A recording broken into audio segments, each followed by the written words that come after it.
കൊച്ചുണ്ണി ഇവന് എന്തോ പറ്റിയതാ? മേടിക്കാൻ പറ്റവൻ അടിച്ചു തീർത്ത്.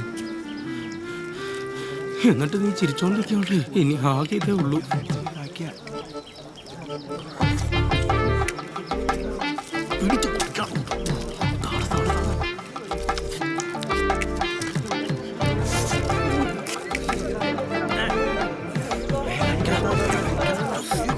അയ്യോ സാറ് സാറ് സാറ്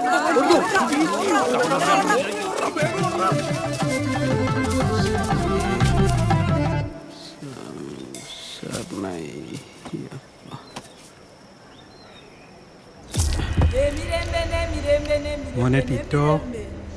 ഓ എന്താ കോപ്പറം നിൽക്കുന്ന ഇരിക്ക്. മോനെ ടിറ്റോ, സത്യം പറഞ്ഞ നിന്നെ ഞാൻ വെറുതെ വിടാം. ഇതെൻ്റെ വാക്കാ. പറ, നിന്റെ കൂടെ വേറെ ആരൊക്കെ ഉണ്ടായിരുന്നു? എല്ലാവരെയും പേര് പറഞ്ഞോ? പറയടാ മോനെ. ടിറ്റോ, സത്യം പറഞ്ഞില്ലെങ്കിൽ എന്നെ സ്കൂളിൽ നിന്ന് പുറത്താക്കും. പറഞ്ഞോ? പറയടാ, ആരൊക്കെ ഉണ്ടായിരുന്നു? കഴിഞ്ഞ ഓണത്തിന് ഷർട്ട് എല്ലാവരും ഉണ്ടായിരുന്നു കോപ്പറെ, പക്ഷെ ഞാൻ ആർക്കും കൊടുത്തില്ല, ഒറ്റയ്ക്ക് അടിച്ചു. മാഷെ, എനിക്കറിയാം മാഷെ, നമുക്കെല്ലാ മൂത്തപ്പന്മാരെയും പൊക്കാം.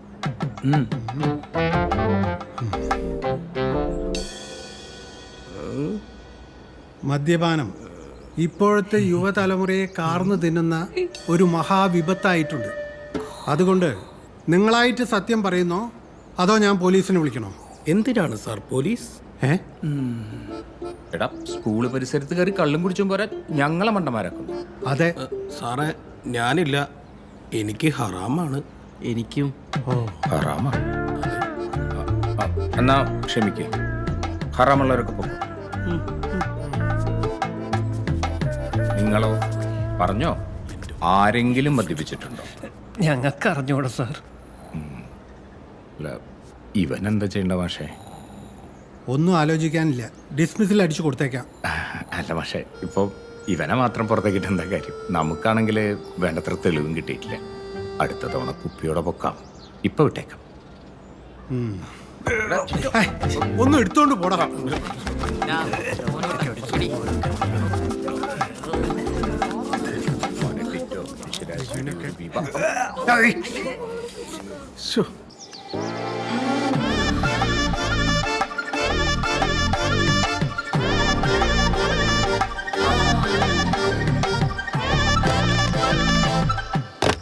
എടാ ചെറുക്കനെ, ഈ പഞ്ചായത്തിലെ ഇവർക്കുണ്ടല്ലോ സർക്കാരിന്റെ സഹായം കിട്ടും. അവർക്ക് മാസം 5 രൂപയ്ക്കോ ഫ്രീ ആയിട്ടോ കൊടുക്കാൻ പറ്റും എന്ന് കരുതി നീ എൻ്റെ അടുക്ക ഫ്രീ ചോദിച്ചു വന്നാണ്ടല്ലോ, ഞാൻ എന്റെ സ്വഭാവം നിനക്കറിയാമല്ലോ, ഞാൻ കത്തിക്കോളാം പച്ചക്ക്.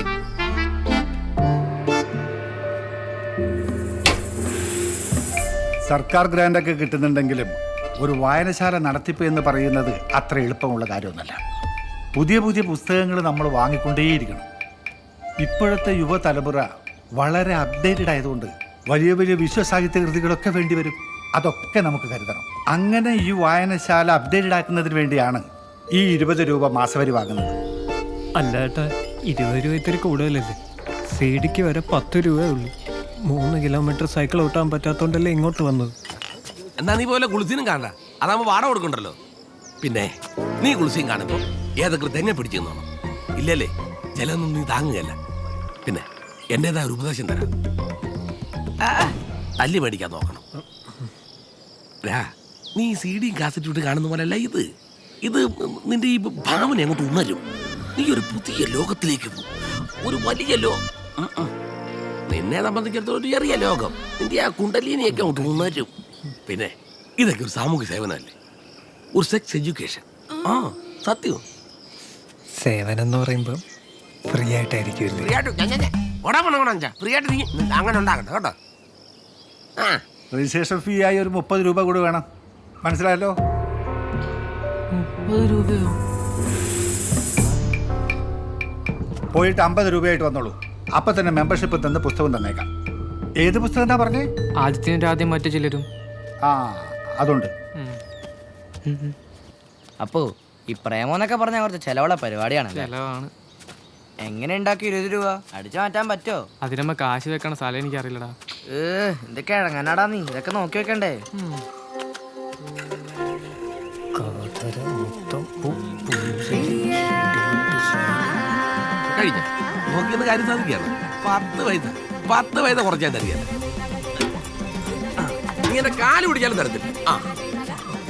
2 രൂപ തരാം. സിനിമാ മംഗളത്തിന്റെ നടുപ്പേജെങ്കിലും ശിവന് സിനിമാമക്കളും തടുപ്പായി പട്ടണത്തിലിട്ട് കിടക്കാനായി സംസ്കാരിച്ചില്ല. പണ്ടൊരു നാട്ടിലൊരു കുതിരയെ കെട്ടുമഴിച്ചു വിട്ടേ. കെട്ടുമഴിഞ്ഞുടനെ കുതിര വേഗത്തിലോടി പെണ്ണേ. വേഗത്തിലോടിയവൻ നാടും കാടും കടന്നുപോയേ. കാലുകുത്തുന്നിടവും രാജാവിന് സമന്തരായി പെണ്ണേ. സമന്തരെല്ലാവരും രാജാവിന് കപ്പം കൊടുത്തു പെണ്ണേ. കപ്പം കൊടുക്കാത്തോരും രാജാവും അംഗം തുടങ്ങി പെണ്ണേ. അംഗം തുടങ്ങിയതും കുതിര നടന്നു പിന്നെ. കണ്ടവരെല്ലാവരും കുതിരയെ അങ്ങനെ ഇങ്ങനെ തീരും. കുതിരെ കുഴി കുഴി ചാടും പറ്റിയ പ്രായമായി കുപ്പിയെ പിടിച്ചോണ്ട് നല്ലവര മറ്റു കുതിരെ കൈ മനമേറു കുതിരെ ഒരു കുറി കാണും കുതിരെ.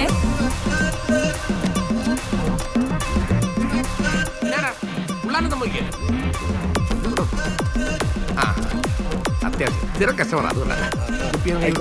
നേരെ എഴുതിക്കോളെ. സൂക്ഷിച്ചു പോണം കേട്ടോ. ഇതൊക്കെ എന്നാത്തിന് കൊണ്ടുപോകാൻ ആർക്കും.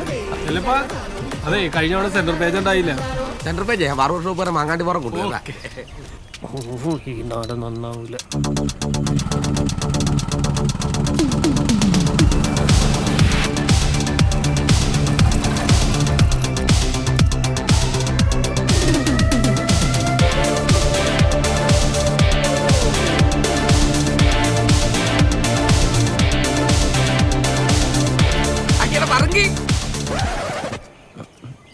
ആരും കേട്ടില്ല. തന്നോട് ഞാൻ പറഞ്ഞിട്ടുണ്ട് പറഞ്ഞെന്ന് വിളിക്കരുതെന്ന്. തന്നെ നെക്സൽ തള്ളൊക്കെ നാട്ടിൽ വെച്ചാ മതി. കൊച്ചിന്ന് പിള്ളേരത്തി പറഞ്ഞോളൂ ഞാൻ. മോനെ നാക്സൽ മാമൻ ചുമ്മാ പറഞ്ഞല്ലേ. നീ എന്തിനാ കോട്ടയത്തിൽ കൊച്ചിയിലേക്ക് പോകുന്നത്? നോക്കട്ടെ കൊണ്ടുവന്നിട്ടുണ്ടോ?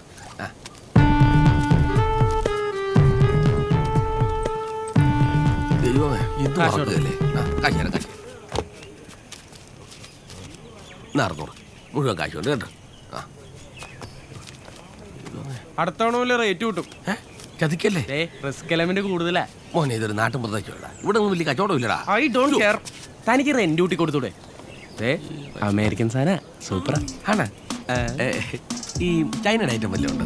അതിനിവിടെ നല്ല ചെലവാ. എനിക്കൊന്നും കാണാമല്ലോ. നോക്കണം. ഇതെന്താണ് ഹോഴ്സ് പവർ എക്സ്ട്രാ തിരിഞ്ഞെടുക്കണ പുതിയ സാധനം? ഞാൻ എത്ര പറഞ്ഞാലും ഇവിടെ നേരെ കിടക്കുകയല്ല. അടിപൊളിയാ. ഇതുണ്ടല്ലോ, ഇതിനൊരു 4ാമതൊരു കഥയുണ്ട് കേട്ടോ. സ്വർഗം കാണിക്കുന്നുള്ളൂ. അടിപൊളിയാ. ഞാൻ 4 പ്രാവശ്യം സ്വർഗ്ഗക്കുണ്ട്. പിന്നെ കാണണമെന്നുണ്ടായിരുന്നു. പക്ഷെ ആമതില്ലാത്തതുകൊണ്ട് വേണ്ടെന്ന് വെച്ച്. എന്തിനാ വെറുതെ ഒരു വിമല ശ്രമം? അതെ. Piece book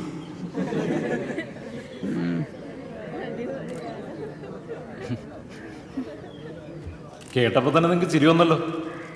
ടെലഗ്രാമും Google ഡ്രൈവും VPN ആപ്പൊക്കെ use ചെയ്ത് നിങ്ങൾക്ക് ഇഷ്ടംപോലെ കിട്ടുന്ന സാധനം. ജെൻസി കുട്ടികൾക്ക് അത്ര സംഭവമായിട്ട് തോന്നില്ല. പക്ഷേ ഇതിനു വേണ്ടി ഞാൻ ഉൾപ്പെടെയുള്ള ജനറേഷൻ അനുഭവിച്ച കഷ്ടപ്പാടുകൾ ഓർക്കുമ്പോൾ ഇപ്പോൾ കോമഡിയാണ്.